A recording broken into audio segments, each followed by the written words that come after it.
Ladies and gentlemen, welcome to Watch News Weekly. I'm joined once again by Marco. We have some exciting news this week. Very good I think a lot of cool stuff to talk about from Vacheron, obviously the Travis Scott AP, along with a few other surprises that I'm hoping you guys will be happy to hear. Let's jump right into it.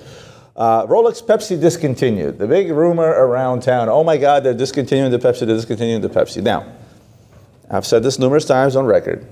Anybody that tells you that they know something about production numbers, discontinuation, whether it's Patek or Rolex or anything, they're lying to you. Nobody really knows, but listen, what do they say? There's no fire without smoke, right? Or no smoke without fire, whichever way it goes, right? And at the end of the day, to break it down logically, the bigger issue here is the two-tone ceramic inserts. Is there any other brand out there that makes two-tone ceramic inserts? That I know of, not generally, at least not off the top of my head. Exactly. The difficulty, of course, is that, ceramic, you first have to create the one color, then you have to create the other color, okay? The early Pepsis, people were talking about difficulties with this stuff. They're saying, like, before 2020 or about there, they said that the red blue inserts is arguably too pink or too purple or something like that, right? Again, personally, I don't remember that. Yeah, I mean, I know collectors will go crazy for the whole Mark 1, Mark 2, Mark 3 bezel. The Mark 1 being but that goes back. Yeah, but so they did it. So originally there was the 116719 BLRO. That was the white gold Pepsi, the first Pepsi reissued from the 16710s. They did it in white gold. That was done for like 5 years, and that was like a Mark 1 bezel, right? Then when they released it in steel, the original one for like about a year was what we call like the Mark 1 bezel. It was like purplish red. Then it went to the Mark 2 bezel, which was done for like 6 to 8 months. That was done like, it was purple red, but it was like more nearing red blue, or purple pink rather. And then the last one is what we have today, which is the Mark 3 bezel. I mean, listen, I never really bought into it. It's pretty much all the same. But guys, Rolex hasn't confirmed anything. This is obviously just a myth or a rumor for now. Right. Thoughts of if it does get discontinued? Listen, they've been saying... What do they replace it with? So I don't think that they replace it with anything. I mean, they've been saying that they're going to discontinue the Pepsi now for a few years going on, right? That's speculation. That's always been rampant. I think, personally, they're more likely to discontinue the Sprite than they are the actual, the Pepsi. The reason being is the Sprite is such an out-of-left-field release, but, left field. Yeah, no, pun intended. That was good. I mean, it's like an out-of-left-field release, literally speaking, in the sense that I don't think they're going to make that for very, very long. I think it's going to be like the Tiffany OP, the yellow OP, those colored dials, where they only made it for 2 years. I think it's going to be the same thing with that left hand. And do you think they move on? Do you think they move on to then make a lefty sub, a lefty this, and a lefty that? That's what I wish they would do. Or they discontinue the Batman because it's black and blue versus black and green, right? Like, I think discontinuing the Pepsi just doesn't make sense. There was a period where they didn't make any Pepsis when they were having kind of the 16710 to the 116719 BLRO, but I just don't see them discontinuing it. That's my personal opinion. But I think if they do, all hell is going to break loose. Let's move on to the next topic, and that's obviously the hottest topic, I think, of the week today, and that's Travis Scott x Audemars Piguet, right? So you have a limited edition. I believe they're making 200 pieces, if I'm not mistaken, right? And it's with his brand and label, Cactus Jack, right? And that's a brand that was founded by Travis Scott. I talked to my son Marcus, and some of the hottest sellers and some of the hottest collaborations over the last few years at this point with Nike are the Travis Scotts. Those are the sneakers that resell for most. Those are the sneakers that are most in demand. And from that stem a ton of merchandise. Obviously, the Cactus Jack brand. He did something with McDonald's. He just did so many. I think Travis Scott today is the hottest thing to touch if you want to collaborate on something. I don't care what product that you have. Now, the signature brown color, obviously, you have his emblems. I think on the moon phases, right? Yep. Like even the hour hand. The hour hand has the. Or not the hour hand, but the date hand. The date hand. Not even. Sorry, the day hand. Saturday. The day hand it's the window on the left, and that has the Cactus Jack on the hands, right? Again, everything about it is obviously Travis Scott. From starting with the colors to the logos and so on and so forth, was 178 Swiss, so about 200 US, right? Yeah, 200 US. I feel like this is going to be one of those releases where there's going to be a group of people that are going to go crazy apeshit over it, and those that won't touch it with a 10-foot pole. Yeah, I mean, a couple things. First of all, I love the look of the watch. I love the font, very reminiscent of the Patek Philippe 5212, where it's like that handwritten font. Same thing I here. believe that font is actually his handwriting. Okay, I read that somewhere earlier. They said that the handwritten, numbers that you see across the top, the 52-week calendar, and all the other numbers that are on there, and the day and the month, that's his actual handwriting. Yeah, that's pretty cool. I mean, I like the look of the watch. I think this is a knockout release. Really, really nice. And reception on social media has been overwhelmingly positive. I saw a few people comment like, oh, RIP AP, I can't believe you would collaborate with Travis Scott. And I personally don't get it, because this is not out of AP's wheelhouse. They've used ambassadors in the past before. They still use them to this day. They're the pioneer. They're the best at it. They've made so many limited edition with people who are big names and big faces. I think this is a wonderful collaboration. It comes at a really good time for AP, where the market is softening for them. So this is very, very good. Great release. I think I agree with you on the timing 100%. I agree with you on the release itself. Here we have a loomed image of the watch where you see the moon phase, the logos, the smileys light up, and everything else, and the Cactus Jack light up. I will say this. Till this day, people walk into boutiques and they tend to feel a little bit intimidated. Bringing a guy like a Travis Scott on, I will equate this to Louis Vuitton bringing in Virgil Abloh. May he rest in peace, right?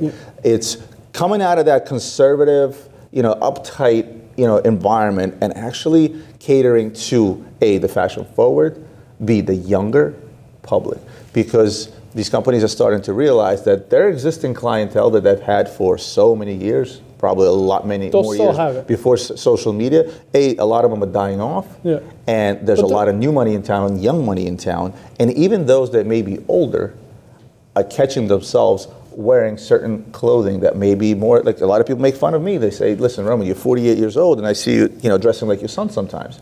And there is a big category of those people. I can put on a three-piece suit.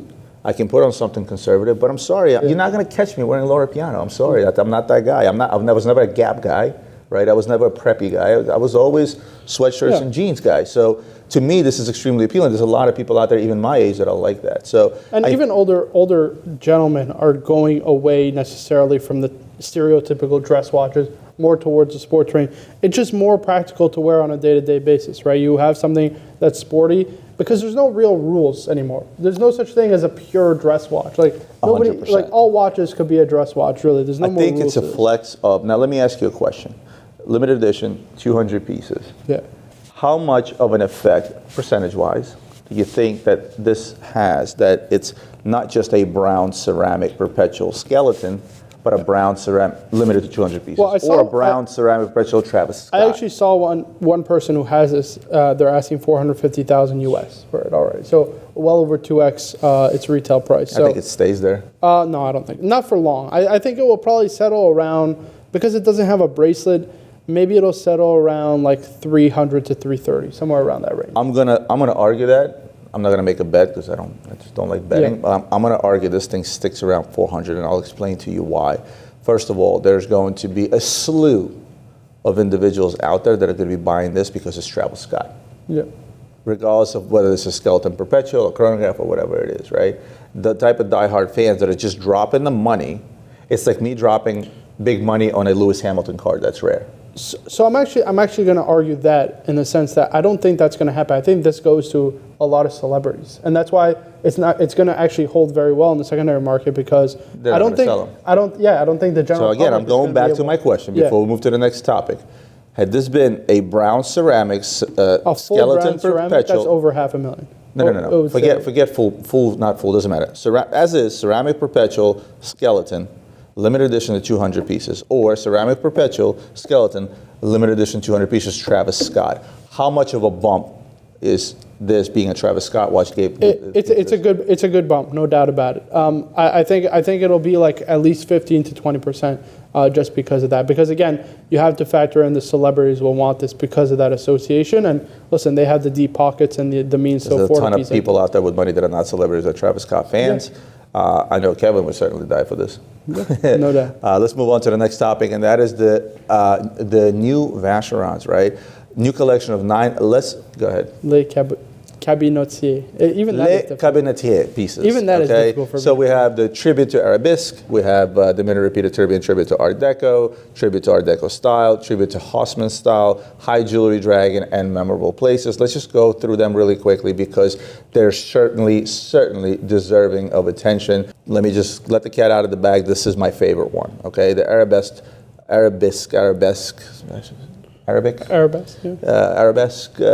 tourbillon minute repeater. I mean, this literally hand engraved, hand carved, both dial, case. The fact that this is a tourbillon minute repeater, a grand complication from Vacheron. There's a similar piece Patek made. I forget the reference number. Also had that hand engraved dial. Yeah, they did it on a Calatrava, but they did it also on what's it called, the ellipse. The ellipse, right? It wasn't a high complication, no. Right? These were plain watches. This, to produce something like this, which is literally a work of art in my mind, from Vacheron, I think this blew the Pateks out of the water. In fact, I've seen many watches that the cases are engraved, some of the dials are engraved. I think this one tops them all. I can't think of a better looking engraved watch.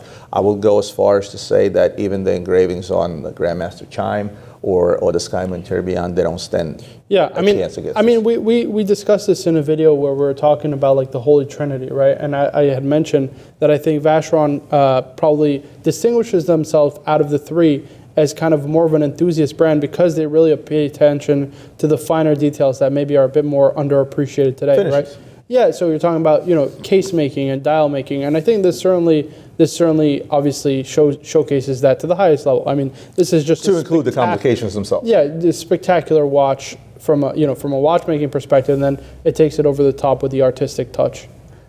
I think that they knocked it out of the park and they checked all the boxes with this guy. Let's move to the next piece in the collection, and that is the tribute to Art Deco. And the watch speaks for itself. Again, we have the case engravings, not as prominent as in the last piece because the idea behind this is obviously the dial. Very, very Art Deco. Yeah. And the attention is most definitely on the dial, yet it doesn't take away as much from the tourbillon case. Yeah. The tourbillon is very prominent.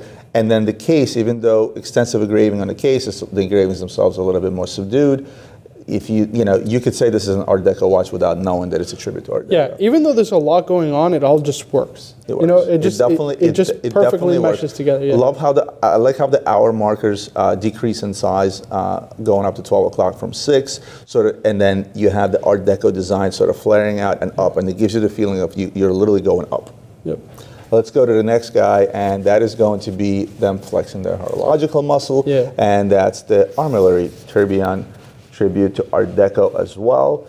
With this one, to say that this thing screams Art Deco outside of the color scheme, I don't know, because maybe it's too busy with complication being a retrograde. Yeah, I don't see this as an Art Deco design, to be honest with you. Well, the engraving on the side. Yeah, I guess, but otherwise, I mean, this is just a horological marvel, right? That whole kind of gyroscopic like tourbillon with the retrograde hour and minutes. This is just so sick. They featured this similar complication. Remember in that Rolls-Royce pocket watch that they made? So similar complication. They make this before in a wristwatch, but yeah, this is just, they knocked this one out of the park. I mean, obviously the attention here is on that tourbillon, that machine, it's just absolutely amazing. Like I'm looking at the picture, and all I'm doing is I'm staring at the tourbillon cage. Yeah, you can't help it. And I think that's the purpose of this entire watch. And the what's it called? The actual architecture and that whole three-dimensionality of the case and movement and that tourbillon must be insane in person. Let's go to the next guy, and that is the Malta tourbillon tribute to Haussmann style. Now, Haussmann was the guy that basically knocked down half of Paris by request of Napoleon III and said, I'm going to take all the medieval stuff, knock it the hell down, and build some parks and make Paris pretty. I don't necessarily know if this, outside of the applied, these are not engravings, these are applied designs on the side of the case. I don't think those are engravings. We've actually seen, so we have a Malta tourbillon that's skeletonized. Right. That's exactly the same. It's literally this watch. It's the same exact movement, same hand engraved bridges and the whole nine. Essentially, the only thing that's different is the style of case. This is kind of more of the newer Malt case, and then this also has kind of a hand engraved. What's it called? So you have a hand decorated movement in the back, especially, right? Everything is decorated in the front. You can see the decorations as well. I think, and again, I'm not too familiar with the architecture of Haussmann. I kind of know that Napoleon III told him, knock down half the medieval buildings and make something nice out of the suburbs of Paris. But I think what they tried to do here, and I think for those that know will know and appreciate it, if you look at the back of it. So if you look at actually at the back. Forget the back, let's start with the front. No, but look at the back. If you look at where the case is, that case band, right next to it, where you see kind of the arcs, that's like the arc. Start in the front, right? Yeah. You have the very same in the bezel. The very tip of the bezel, right? Yep. You have that beaded design. Then it follows through with sort of like that. I guess those are representing columns or some type of type of architecture, molding, right? Let's call it. They're literally crown like architectural crown moldings, right? And then on the side of the case, you see what you would normally see apply on the walls or in the ceiling, where there may be a chandelier or something like that. And I think that most likely stems from his design. Again, not being very familiar, I can't really tell what the emblem on the side is. Yeah, I can't tell either. But I'm assuming it probably pays tribute to something that he has designed as an architect. So that's where they probably took those cues. I'm a fan of the watch just because it's a pretty watch. I think the others were a bit nicer. I think this is just that there's too much going on. This is the first one I'm saying, like, okay, this is a lot. Between the skeletonized dial and then the hand engraved case, it's still absolutely exceptional, but I think it's just I almost feel like you don't skeletonize much. the dial. You don't skeletonize it, and you do some sort of a building or something as a background. But I think if you go to the next slide, or you can do like an enamel dial like this one. Exactly. You go to the next one where you have the high jewelry dragon, and again, and this is Vacheron flexing their muscle when it comes to their hand painted enamel dials, and this dragon is absolutely insane. To have that hand painted by hand, such as this. I don't know how many of these they made. I'm sure not very many, but full baguette case, nice, clean, to the point. I'm sure so is the price tag, but typical Vacheron fashion. And this is also this is called a grisaille enamel dial. So essentially, what they do is they take a black enamel dial and then paint over that. So even probably a more difficult thing to do, because again, you have to take into consideration the rates of failure. Every single time you're baking this, it could come out imperfect, and Vacheron just can't put out an imperfect product. This is spectacular. Gorgeous. That watch with a tuxedo all day. Yeah, Let's go to the next one. Speaking of places and designs, right? So memorable places, right? And they picked 4 watches that represent a few places. One is the first one that you see on your screen is going to be the Forbidden City in Beijing, which is the Temple of Confucius, right? Then they did something for Cambodia. Again, I'm assuming that's some sort of a palace that has a meaning. Former Vacheron site is another one, and then the Jing Dynasty is the 4th one. And we've seen this before from Vacheron, but not quite in fashion such as this, because I'm seeing these dials literally done with precious metals. Yeah, these are hand carved, hand engraved, with precious metals, that are applied onto the dial. This is painstaking work, just as much as the previous watch that we just saw.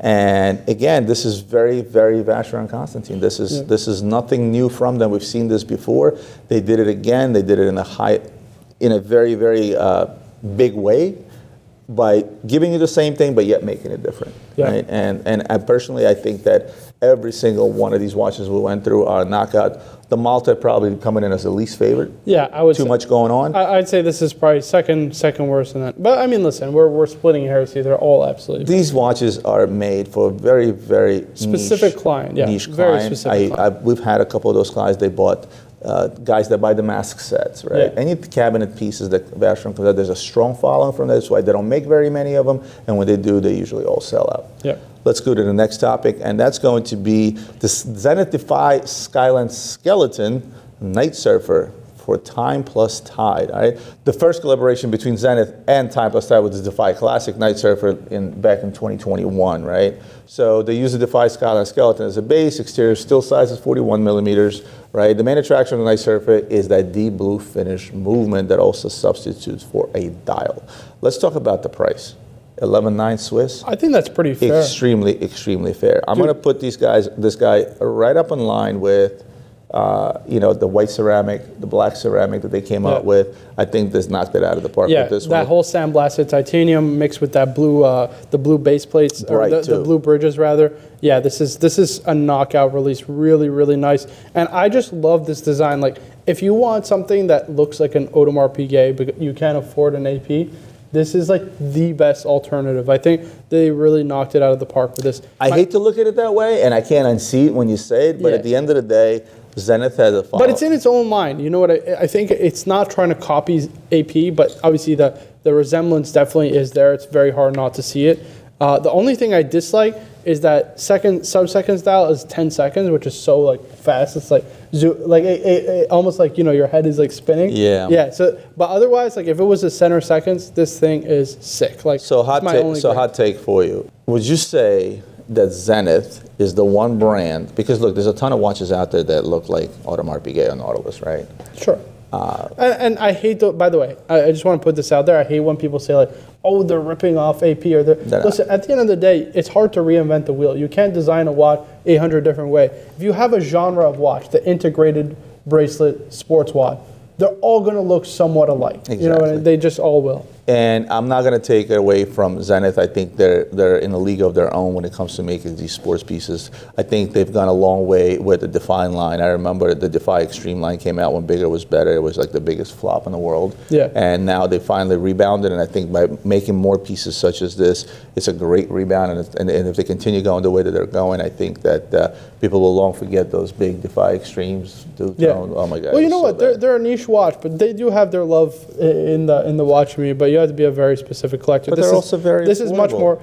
Relatively affordable. This is much more mass market. This brings Zenith back into the mainstream, and you know, kudos to them because they're a great brand and they have tremendous history and pedigree. 100%. Let's move on to the last topic, and that's going to be the MB&F Obsession. So Stephen McDonnell talked about how he creates for MB&F and obsesses over details, and I'm going to give you guys a personal account because Marco spoke about this watch during watch time, and I know this is your cup of tea, and so I'm going to let you go. No, I just wanted to include this because I saw this, so it was over the week this week. So Dubai Watch Week released, they hosted a talk with Stephen McDonnell, and they just released a talk on YouTube, and it's one of the most impassioned kind of, lectures that I've heard from a watchmaker, and it was so inspiring to me to hear like an artist and how he obsesses over such fine details, like literally showing how a spring can change 10 times in width, diameter, design, just to achieve one simple function in the watch. And that entire process could take 1 month.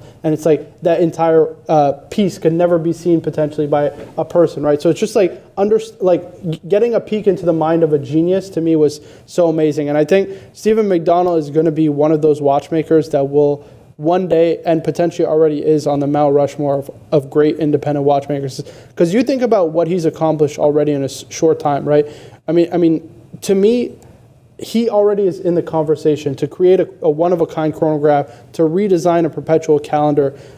It's hard to put it into context, but to put into context, right? The watchmaking industry is about 500 years old, let's say, right? When they started making marine chronometers and things like that, greater timekeeping devices, let's call them.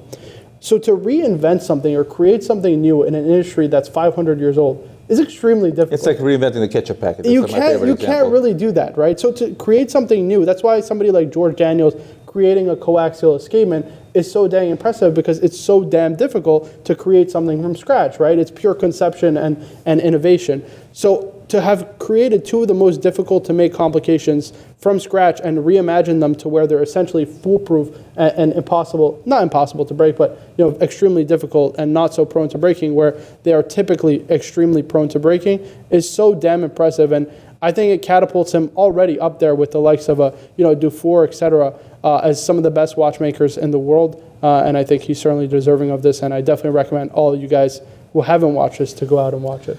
One of the things that, just to dumb down what you said, because you are very passionate about it and I understand that, but just to dumb down what you said, the idea of the statement that he made that, he worked on a particular piece of spring that goes inside a moon, which nobody will ever see. Majority of watch owners, collectors, and so on and so forth will not know in depth what every single part of the watch is responsible. What the actual feed is by including certain complications or pairing up complications. Yeah. Or a simple chronograph is not a simple chronograph, right? And this is the world we live in today, and I think we're going to continue living in that world, because at the end of the day, not everybody's going to break their watch down by every single part and really dive into depth of what McDonnell has accomplished, let's say, with his chronograph, right? Yeah. And the reason for that is because you're not McDonnell. You don't have the brain capacity to really even it's hard to conceptualize and that's what I love about this talk, right? Because a lot of the time watchmakers will just give you kind of surface level information, right? Mm-hmm. They'll talk about how they come up with the design and things like that, but he really goes into depth, literally even showing like scales and how he comes up with the designs literally at night sleeping, and then he wakes up and then he puts those dreams into reality. Very Vianney Halter-like. Vianney Halter does that. Yeah, very Vianney Halter-like, right? So it's pretty incredible to go again into the mind of a genius like him and understand his thought process. Another thing worth mentioning on this topic is kudos to Max Buser, that brings these watchmakers to the forefront, gives them all the credit in the world, right? And making sure that they receive the bulk of the credit. Yeah, and not to mention invest in them, right? Because there's so many projects. Like, for example, some people may not know this, but like Cartier actually was going to use the vagabondage movement for themselves, created by F. P. Journe, and he never not only got credit for it, but he never even got paid to do that work. So the thing is, he created a movement of scratch, and these watchmakers will create a movement for a brand, and if they're not used, then basically he has to scrap that project and gets nothing for his time. And Max will literally invest the time and the resources to see his dream come into reality. It's really special. So the MB&F Madhouse in Switzerland, right? Do those watchmakers like McDonnell work in their own shop, or do they go and work there? Yeah, he has his own workshop. I think he's in Ireland. He's still in Ireland. So he does work in his own shop, and then probably some final assemblies and things like that do take place at MB&F in Switzerland. I assume, a lot of it must now be done, or he trained the staff maybe in Switzerland, and now he just kind of uses his, his office in Ireland to create new creation. Nevertheless, Guy, great video to catch if you want to get super geeky and literally dive inside this creation that he made. I highly recommend watching that. What channel is that YouTube? It's literally on Dubai Watch Week's. It is on Dubai Watch Week's channel, so I would go check it out if you really want to get geeky on something like that. That's it for us for this week. I want to thank you for tuning in once again. Marco, thank you for joining me. We'll see you guys next week.